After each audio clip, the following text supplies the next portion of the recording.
The little bunny with a big heart? Pipkin was a fluffy bunny with fur as white as clouds and a twitchy pink nose. His fur was so soft that it felt like a gentle breeze when you touched it, and his nose twitched constantly as if it had a mind of its own. Pipkin's eyes were large and expressive, always reflecting his emotions, whether he was happy, curious, or a little bit scared. He lived in a cozy burrow under a friendly apple tree in Sunny Meadow, a place full of flowers and clover. The apple tree was old and wise, its branches providing shade and shelter. Sunny Meadow was a paradise for a little bunny like Pipkin, with its vibrant flowers that bloomed in every color imaginable, and clover patches that were perfect for nibbling. The meadow was always alive with the sounds of chirping birds and buzzing bees, creating a symphony of nature that Pipkin loved. Pipkin loved hopping through the grass, exploring every corner with his curious chestnut eyes. He would spend hours discovering new things, from the tiniest insects to the most beautiful flowers. Every day was a new adventure for Pipkin, and he approached each one with boundless energy and enthusiasm. His favorite time to explore was early in the morning, when the dew was still fresh on the grass and the world seemed to be waking up just for him. Though sometimes shy, his curiosity always won. Pipkin had a gentle nature, and he was often cautious when meeting new creatures or encountering unfamiliar situations. But his curiosity was a powerful force, driving him to step out of his comfort zone and discover the wonders of the world around him. He would peek around corners and sniff the air, always eager to learn and experience new things. He adored blowing dandelion puffs and munching on berries. The dandelions were like little bursts of sunshine, and Pipkin loved the way they floated away on the breeze when he blew on them. Berries were his favorite treat, and he would often find the juiciest ones hidden among the bushes. Each berry was a delightful burst of flavor, and Pipkin savored every bite. One bright morning, feeling extra bouncy, Pipkin decided it was a perfect day for an adventure. The sun was shining, the sky was a brilliant blue, and the air was filled with the sweet scent of blooming flowers. Pipkin's heart was light, and he felt a sense of excitement bubbling up inside him. He knew that today was going to be special, and he couldn't wait to see what the day had in store for him. Today will be a wonderful day for an adventure. Pipkin's voice was filled with determination and joy as he set off, his little paws carrying him swiftly across the meadow. He felt a sense of purpose, as if he was destined to find something extraordinary. Little did he know his adventure would be unlike any other he had ever experienced. The meadow, which had always been a place of peace and tranquility, was about to present Pipkin with a challenge that would test his bravery and heart. A special adventure awaited him, one that would take him to places he had never been and introduce him to creatures he had never met. Pipkin's journey would be filled with unexpected twists and turns, each one more exciting than the last, one that would need all his courage. Pipkin would have to dig deep within himself to find the strength and bravery to face the challenges ahead. But he was ready, and with his big heart and adventurous spirit, Pipkin knew he could overcome anything. Whispering Woods near Sunny Meadow was usually lively with whispers, songs, and giggles. The forest was a symphony of nature, with birds chirping melodiously, leaves rustling in the gentle breeze, and the stream gurgling happily as it wound its way through the trees. It was a place where the animals felt safe and free, a sanctuary of life and sound. But today, as Pipkin approached, it was eerily quiet. The usual cacophony of sounds was replaced by an unsettling silence. The air felt heavy, and the vibrant energy that once filled the woods seemed to have vanished. Pipkin, a curious and brave little bunny, couldn't help but feel a shiver run down his spine as he stepped closer to the edge of the forest. The birds were silent, the trees still, and the stream hushed. It was as if the entire forest was holding its breath, waiting for something to happen. The stillness was so profound that even the smallest rustle of leaves seemed loud in comparison. Pipkin's heart raced as he took in the eerie scene, his mind racing with questions. Pipkin's ears perked up, sensing something was wrong. His instincts told him that this silence was not natural. It was as if the forest itself was trying to warn him of an unseen danger. He scanned the area, his eyes darting from tree to tree, searching for any sign of movement or life. But there was nothing, just the oppressive silence. The unusual silence made the woods seem bigger and darker.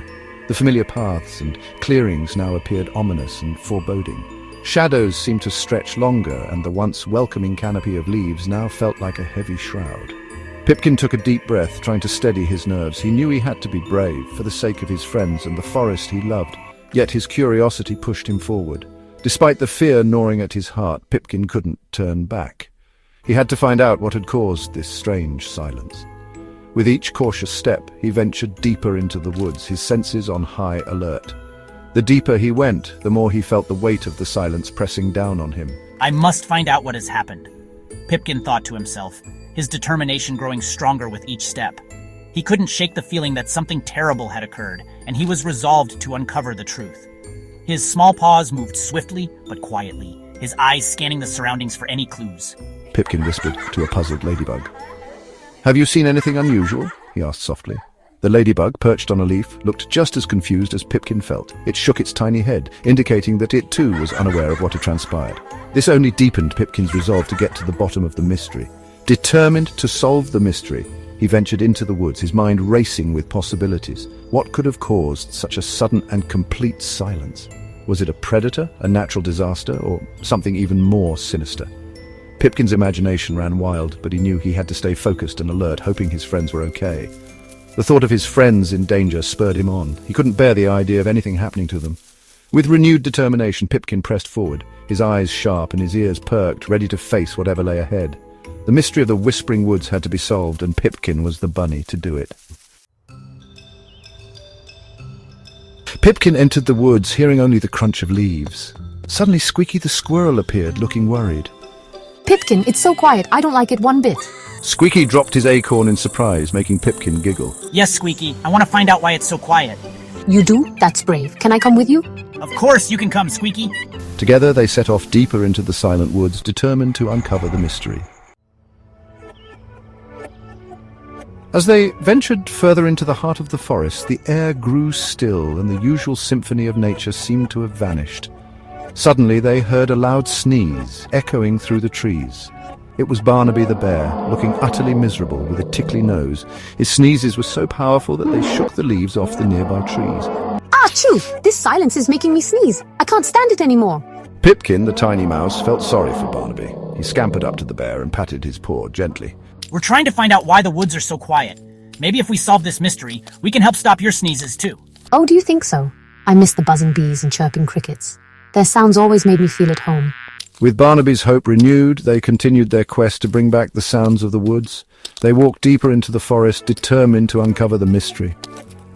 Along the way, they encountered various challenges, but their friendship and determination kept them going. They knew that if they could restore the natural harmony of the forest, Barnaby's sneezes would finally stop, and the woods would be filled with life and sound once more. Achoo! Barnaby's sneeze revealed a shiny stone among the ferns. Look, something shiny. It was a small, sparkling stone, like a piece of a rainbow. Pipkin remembered stories of melody flowers needing a sunstone to sing. The melody flowers. This must be near where they grow. They realized the main sunstone was missing, causing the silence and Barnaby's sneezes. The heart of the woods. We have to go there. The giggling stream was now a roaring river. Pipkin hesitated, not being a good swimmer. Squeaky tried to hop on a stone but nearly fell. Barnaby, being strong, stepped into the stream. There you go, little ones. A Barnaby bridge just for you. Squeaky zipped across and Pipkin with courage followed. They made it safely to the other side. In the heart of the woods, the melody flowers stood silent and drooped. The pedestal for the sunstone was empty. Did you see what happened to the sunstone? A magpie took it to its nest. The magpie loved shiny things and had taken the sunstone high up in a tree. Pipkin, Squeaky and Barnaby knew retrieving it would be a challenge. The tallest oak tree held the magpie's nest. I can try to climb, but magpies peck. I'm too big to climb. Pipkin remembered magpies like music. What if we make music? Maybe the magpie will come down. Squeaky tapped a rhythm, Barnaby hummed, and Pipkin prepared to sing. The friends began their musical performance. Squeaky tapped, Barnaby hummed, and Pipkin sang about sunshine and friendship. The magpie, curious, peeked out of its nest. It leaned too far and the sunstone tumbled down. Gasp!